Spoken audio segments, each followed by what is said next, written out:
tmill, come out and play. Play it loud. Hey guys, this is DJ Indiana live from Melbourne, Australia.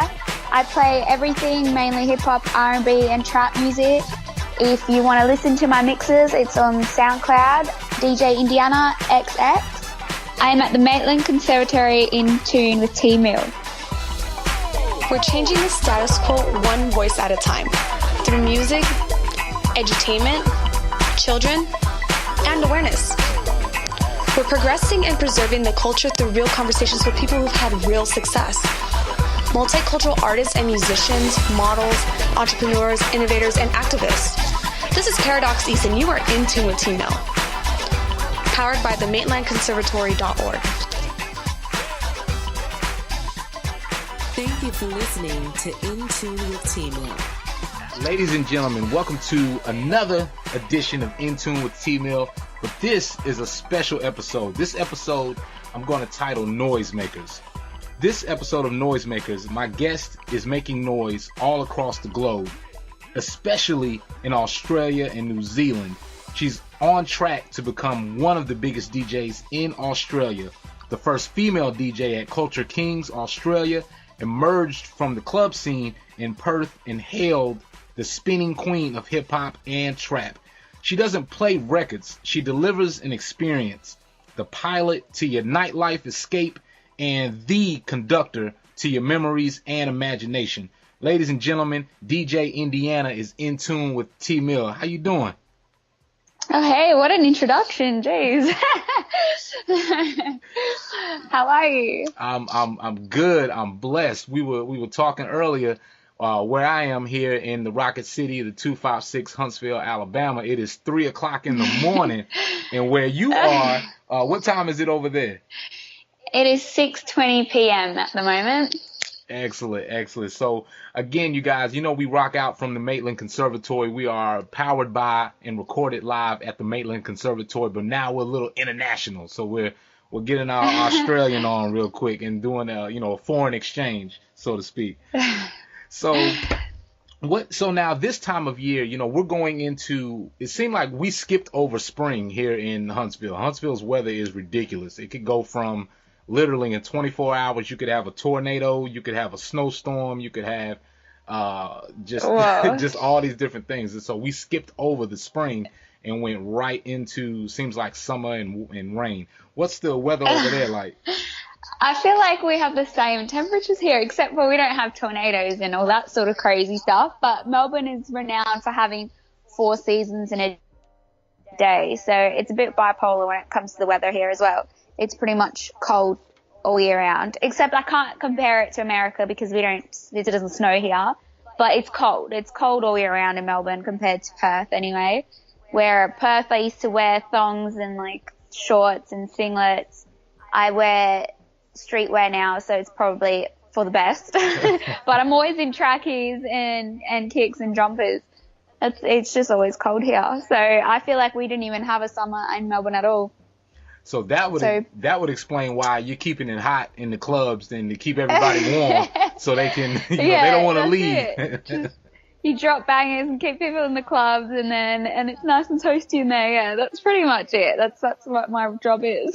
That's what's up, man. DJ Indiana out here saving lives, man, keeping y'all warm, keeping y'all safe, man. Yeah, that's what I do. So when did you discover your passion for being a DJ? To be honest, I think I've always been interested in music. When I was younger, I did rhythmic gymnastics, which is pretty much gymnastics to rhythm, obviously, as the name implies. So I've always enjoyed music. Didn't really realize that I enjoyed music as much as I do now. I was a bit too distracted, but I loved performing arts as well, like performing in general, modeling, all that sort of stuff. So I felt like as the time continued and I started going to clubs and I saw DJs there, I realized that this is pretty much everything I've always wanted to do. It's something that you can learn and you can get better at. And then you're also performing. Like I get to go to clubs where other people pay to go. I get to take all my friends. I get most of the time I get free alcohol. I get to play what music I want to play. Have all my friends there. It's fun. Like, what's there not to love about it? I was gonna say, you know, those are some great benefits right there. You know, if they threw in medical and dental and life insurance, like, everyone would sign up to be a DJ, because that's what we do anyway. That's the only thing that's not included, really. But yeah, so it was probably from a young age that I liked it, but it's only a few years ago where I decided, okay, I think this is DJing and I want to do DJing for the rest of my life. And do you remember what that moment was? You know, do you remember where you were? You know, where you kind of, you know, having a couple drinks and then that epiphany just came over and you looked over? No, I was.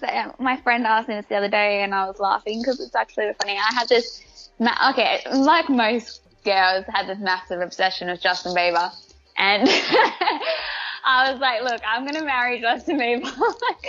This is what's gonna happen. And I was sitting at my parents' house watching, I think it was like MTV Music or something like that.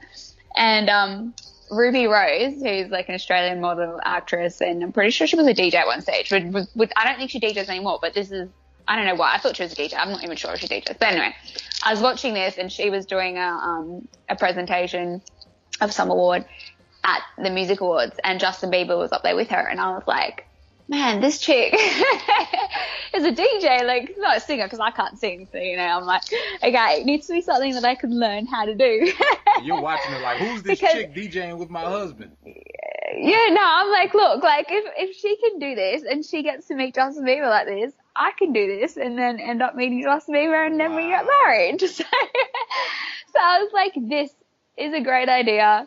And, well, that's how the idea sparked. And then obviously, the journey to getting there, he's not in the picture anymore. You know, I've moved on from that. And, my goals are a lot more focused in music now than it was back then, where back then it was just about marrying Justin Bieber.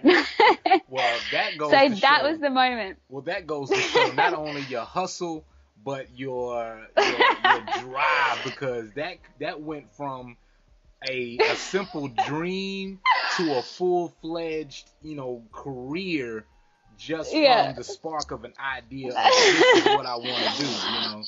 That's incredible. Yeah. That's who says love can't drive you, right? Yo, love, if anything, if history has taught us anything, love is the force that will make you do literally anything you want to do. If you love it for whatever reason, good or bad, then it's going to drive you to do it. They should put love on trial for some of these things, because love doesn't get the blame that it should sometimes, or the respect it deserves sometimes, because as you can see, this drove you to do something great. Yeah, definitely. And then now I'm here. That was about probably 3 years ago. And, that's changed a lot, and I've learned a lot, and I learned that it's not as easy as I thought it was going to be. And it takes a lot more than just wanting to meet a celebrity. Absolutely. So, yeah. That was the moment. And let's talk about that real quick, because you have now to where, in 2018, you know, that we're in it's a lot more access, and there's literally no excuse for anyone out there that wants to do anything. You know, there was a point in time in being a DJ where you had to go buy this equipment from this type of store. There was only this store. You couldn't buy it online because there wasn't an internet, and there wasn't a YouTube to learn how to do it, or you didn't know anyone else that did it. And there was all these obstacles that you had to overcome as wanting to be a DJ or anything, to whereas now it's literally no excuse. You have all the tools at your fingertips. You have the resources. You have the community. There's groups of thousands of people that want to be a DJ that help each other out. So, but with all that, with all these tools and resources, some people may still find it difficult, or they don't know how difficult it can be or is. So what were some of those things that you learned or you overcame that, or maybe still learning? You know, talk about that learning curve of going from, okay, I'm listening to music in the club, I hear it in my headphones, I think this mashup will go with this, to physically, you know, getting getting the music in there and working a crowd, because it's not easy. I always tell people DJing is for professionals. You can't just put on records and think everybody's going to do it. There's an art to it. You guys are mind readers. It's real funny because, so for me, like before the whole Justin Bieber moment, about like 8 years ago, I wanted to do DJing, and because I was working in clubs and I saw the DJs, and they always used to give me mixes, like CDs for my car, and I asked one of the DJs, I was like, you need to teach me how to DJ, like blah, blah, blah. Never ended up happening. So I sort of forgotten about it because I just didn't know how to learn then. There were no schools around then, no DJ schools. And I guess I just didn't have the right drive back then to buy the equipment and then figure it out myself. So learning curve wise, when I did decide after the Justin Bieber moment, to do this seriously, I ended up enrolling in a DJ school in Perth, which I then found. And at that time, there was about 2 DJ schools in Perth. So I went to Lab 6 in Perth, which is awesome. Like my teacher there, Luke, without him, I probably would have given up along the way heaps of times, because to me, it just wasn't a natural thing. Like it just didn't come naturally to me. Like I'm teaching a guy right now who plays the piano, and he's amazing. His name's Jimmy Ruse, and he's an insane pianist, but he wanted to learn how to play how to DJ. And I started teaching him how to DJ, and he picked it up within like a few weeks. Like, I mean, obviously he's got a long way to go still, but he understands the basics of mixing. So all it takes now is practice, and then maybe a lot of practice still, but the fundamentals of it took me a really long time to pick up. It wasn't just something that I picked up super easy. So I took about a year of lessons. And in that year, I wanted to give up a few times because I was like, shit, this is hard. Yeah. And that's just mixing techniques. That wasn't even crowd reading. So then I started playing in clubs, and I used to do all my sets before. So I would figure out what songs go really well together, and it would take me almost a week, not a full week, but every day I'd work on it to have like an hour or 2 hour set pre-planned. And that set would be fire, except when I play it in a club, it's not crowd reading. So, even though I think the song's really great and the mixing was done pretty well, it's still not what we do in clubs now, which is you have to freestyle, because every night is different. Every time you play is different. So you have to read a crowd, which is like what you're saying, mind reading.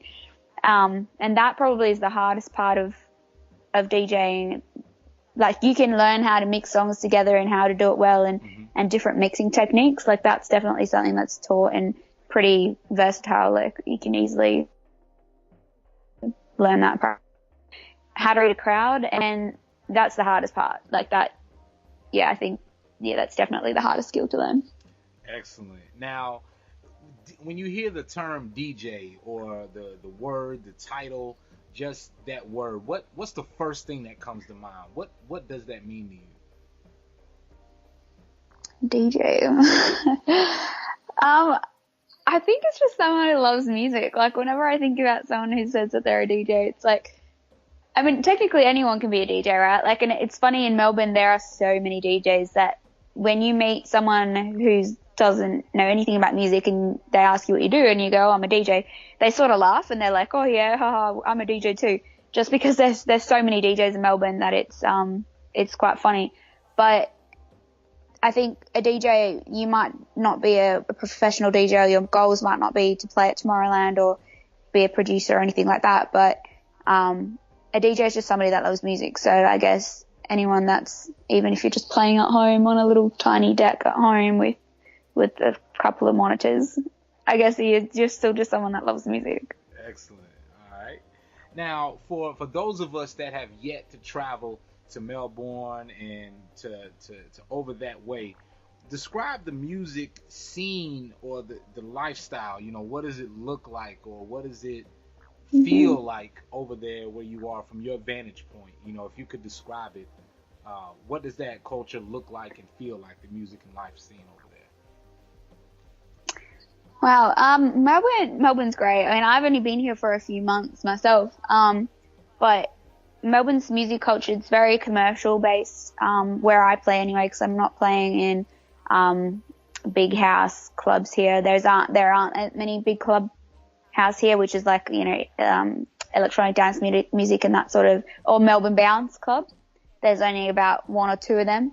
So, well, really popular ones anyway. The rest are all very commercial based.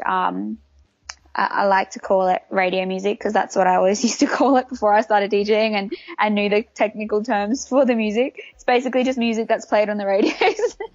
And then, the clubs here, they're awesome though. Melbourne's great for drinks. We've got amazing architecture, interior design of clubs here are really, really cool. The clubs go into a lot of detail with their promotions, with their nights. So we've got clubs that it's the same club, but every night is completely different at that same club. So, and it's called something else.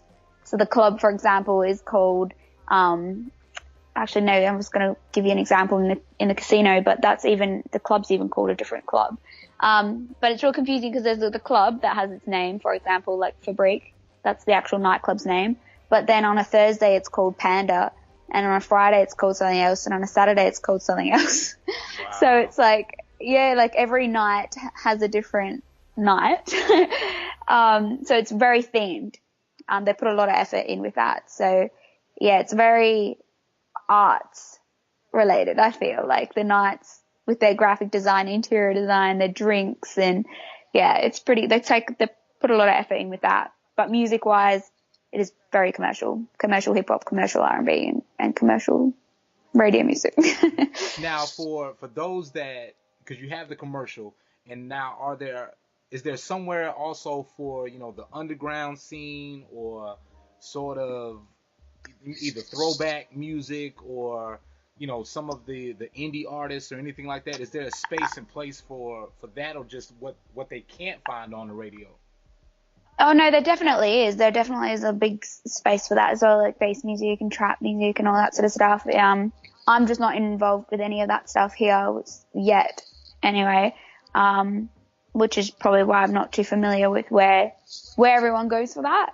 But there's definitely a lot of indie artists here and a lot of up and coming. There's a lot of rappers in Melbourne, Australian rappers and producers that work together in that music industry. So there's definitely a lot of that stuff as well. But where I play at, it's all the commercial places. Excellent. Old school R&B, hip hop, that sort of throwback stuff is included in where I play as well. Now, I think the DJs, you guys have one of the best seats in the house. You guys can see everything, everyone, and you guys have a vantage point. If you guys ever get a chance, hang out in the DJ booth for one night and just watch what's going on. Forget the music, just watch people, and it's hilarious. It's the best show on earth, just to watch people. But what's one of your most memorable nights, or one of the craziest things you've seen so far? Jeez, I have to think pretty hard at that. But I feel like I see stuff so often that now, like, I don't have this specific memory or something that was particularly crazy, but you just see stuff all the time and you're just like, holy, what did that just happen? It's mainly people making out, to be honest. That's literally what you see all the time, and you're just like, wow, like, you're literally eating each other's faces, and it's like, it's 10 p.m., like, relax. The other stuff, it's not, people getting naked on the dance floor, and you get all sorts of interesting things happening. But I think that the thing that just shocks me is when you're sober and you're watching stuff. I think that's when you're just like, wow, I didn't even realize this stuff happens most of the time. Yeah.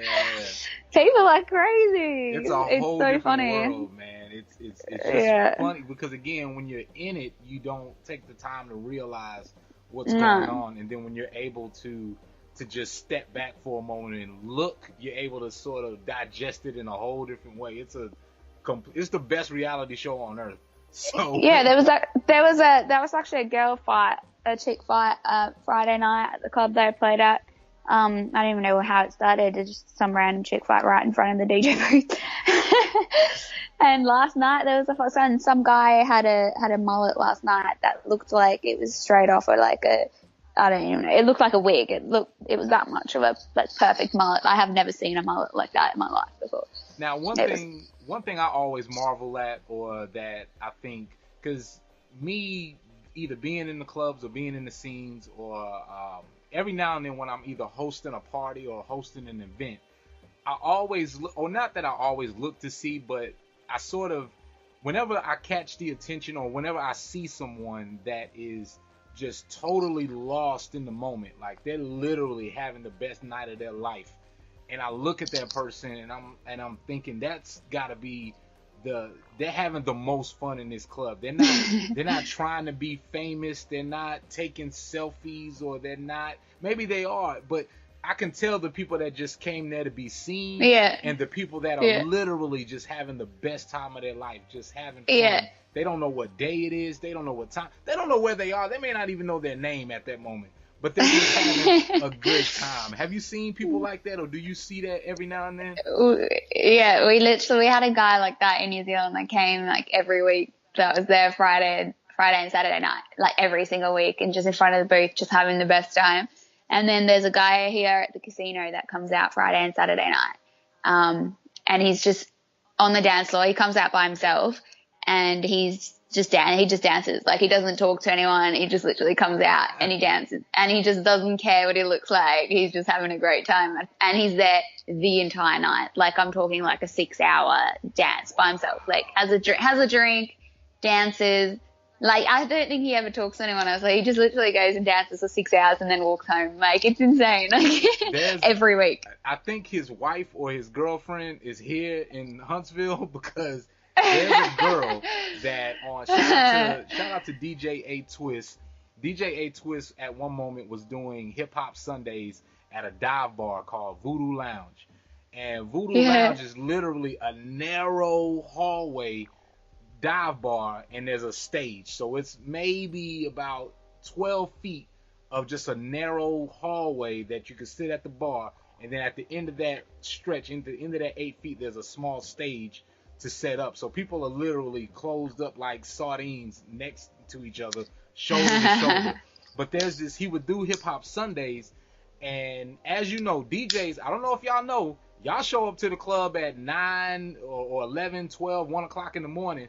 DJs got to get there at least 6, 7 o'clock in the evening to get set up, check sound, and do this and do that. So DJs are there at least 4 hours before the event even starts. And she would get there, say the club opened up at 9 o'clock. She would be there about 7 o'clock when the DJ is setting up. And from the time that he started, from 9 p.m. until 2:30 a.m., she is having the time of her life, dancing, bringing the DJ water, or she would bring us drinks, or just talk to us and have a good time. And every guy in there was trying to holler at her or trying to get her number, and she's like, nope, I'm here to have a good time, I'm here to dance. And she would show up every weekend and just dance and have the time of her life. So that's pretty crazy. Yeah, it's the best. I love that. So even though it's 2018 and women have proven themselves a million times and overcome women have overcome damn near every obstacle in front of them, and there's still these bozos and slime balls out there that frown upon women that are on the turntables. So have you had to deal with any of them bozos that doubt what you do or try to get in your way? No, not really, to be honest. I don't particularly like the fact that it's like you're the top female DJ or top male DJ, because you don't ever say top male DJ. It's like top DJ and then it's top female DJ, But to be honest, I'm not a feminist. So I don't really care. Like, if that's what you want, like if that's what people want to call it, then go for it. And to be honest, like I'm more like the opposite of that. To be honest, I actually agree with a lot of the guys. I can see why they don't like it, and I can see why a lot of guys give girls a bit of trouble when it comes to them DJing, because there are a lot of chicks who don't put any effort in with DJing, and they're only And I mean, there's a lot of guys too like this, so it's not even just girls, but I think it's easier for girls to push it. You know, all you have to do is like be hot and post half naked photos on Instagram, you get followers, and then you do DJing because it's something you can learn to do and do the bare minimum of, and you'll get booked because you've got heaps of followers on Instagram. And I mean, for a guy, it's a lot harder to do that and then get bookings, but it also does happen. So for the OG DJs who learn to play on turntables and, you know, records and vinyls and used actual crates to crate around their records and all that, for them to sit there and be like, oh, you know, like these fake DJs. I can see where they're coming from, to be honest. Yeah. I would be giving them a hard time too. So like, it doesn't bother me because, I mean, that's not what DJing is for me. Like I take it really seriously and I practice really hard and I'm learning really hard to learn like the foundations of music so I can produce and get to my end goal. So to me, it honestly, it doesn't bother me that if people do say that, because I know that isn't what I'm doing it for. But I don't blame them for doing it, because there are a lot of more girls than guys, but there are a lot of people in general who do kind of take the piss out of it. So wow. To be honest, I don't blame them. Hey. Well, no, that's good, because I mean, for the girls that are out there listening, girls or guys that are out there listening that are interested in DJing, what you're telling them, and hopefully they're taking notes from this, is, you know, for them to practice their craft and to just be good and be undeniable. So there is no question or no doubt on, you know, no one can deny your talent. Or when you're in a club, to let the crowd be the judge. You know, no one can sit there and say, oh, they didn't rock the club tonight. No, you saw what they could do. No matter what they look like, no matter who they are, you saw what they did to this club. You know, they literally just blew the roof off. So, of course. Yeah, and with I have a lot of respect for Alice in Wonderland, because she just does her thing. She's just really, really good at what she does, and she doesn't use her sexuality to get anywhere. She's just her, and I love that. And I mean, I'm not saying that there's anything wrong with using your sexuality too. Like, go for it. Like, I think chicks that are hot, like, you should fully use it. Like, I'm not saying don't use it, but just take it seriously too. Like, if you want to be a DJ and you want to be a model as well, then just take it seriously is all I'm saying. Like, for guys, and then that, you know, that goes for guys as well as for chicks. It's just, you know, get respect because you're taking it seriously, and then you can do whatever you want on the side, you know. Right. The rest will come with it. So now the name DJ Indiana. Is there a story behind your DJ name? And of course, people are going to ask, why are there two X's? Yeah, well, it's funny because when I got the name, I honestly didn't think that people would ever ask me where the name came from, but I've been getting it so much. So the actual name is just Indiana. My best friend, Brooke, she came up with the name when I was like, okay, I'm going to do DJing. I didn't tell anyone for quite a while.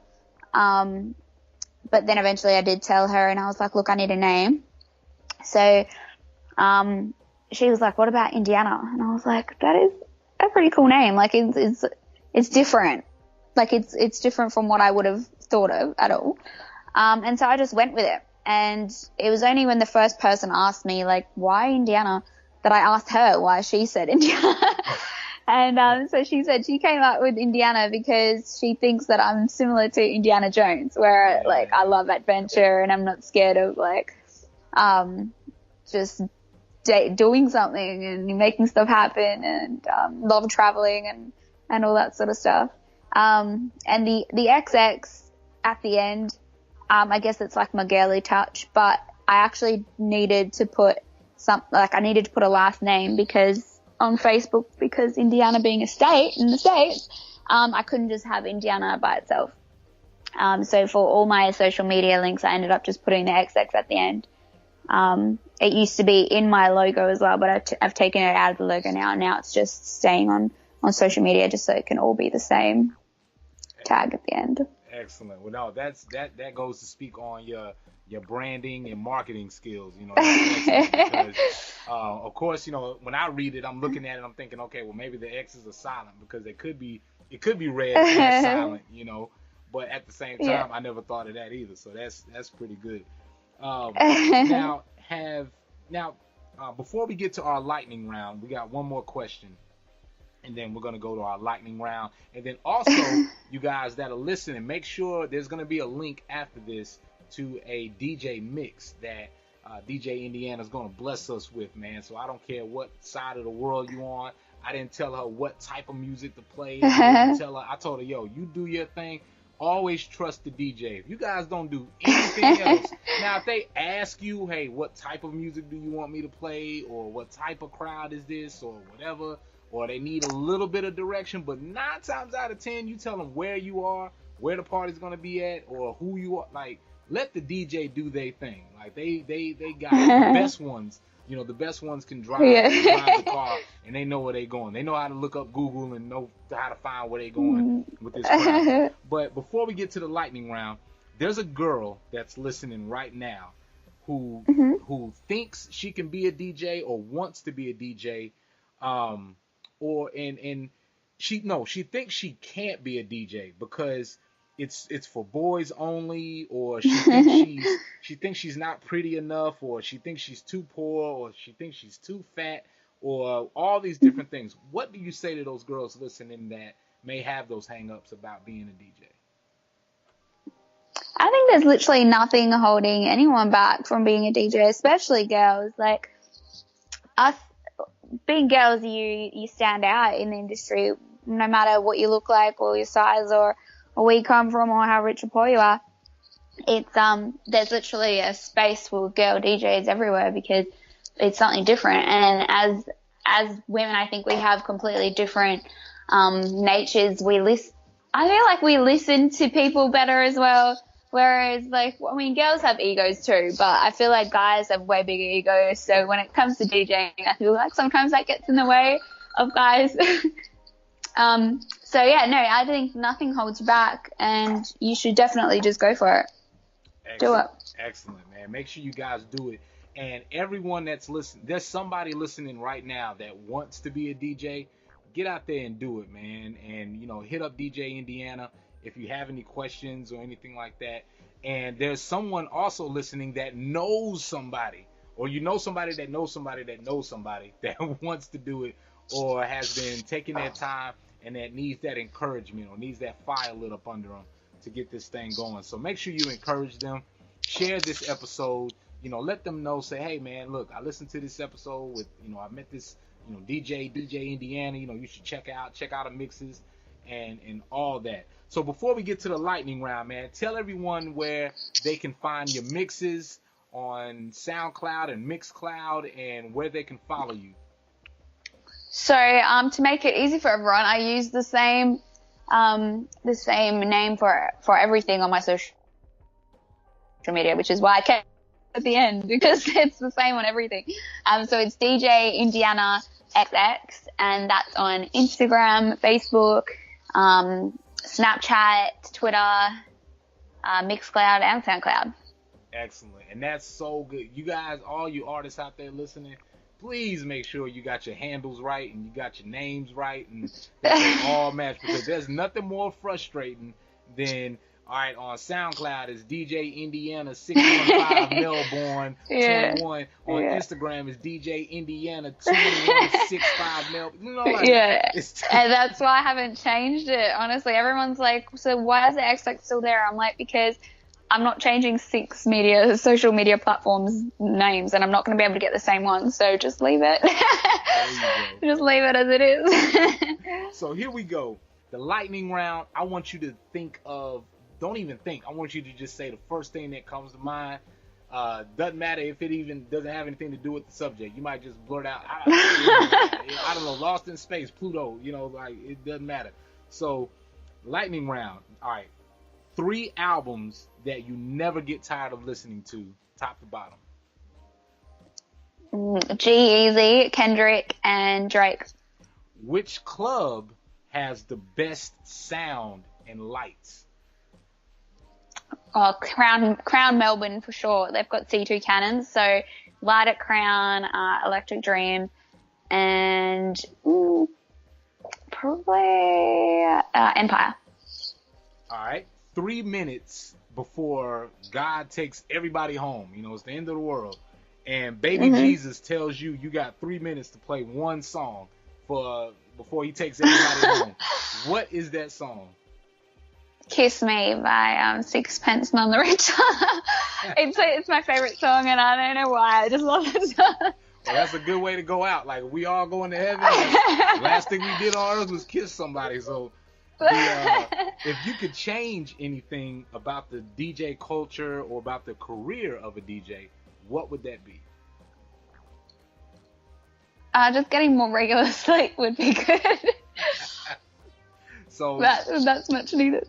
So there's a show that comes on Netflix called Black Mirror.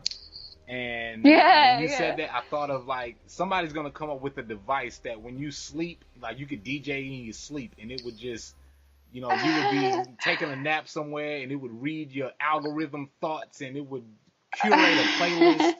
And, you know, but you can only use it like so many hours in a day, so you're not sleep all month and DJing all month. Yeah, that would be ideal. All right. And last question, which is one of my favorite questions. There should be a job for this. They should make a career out of this. But it's 3 a.m. after the club, and I know DJs probably don't leave until 5 a.m., but it's 3 a.m. after the club. Where's the few clutch places to eat? Where's those places to eat at 3 a.m. that you just love going to? I actually went to a restaurant at 4 a.m.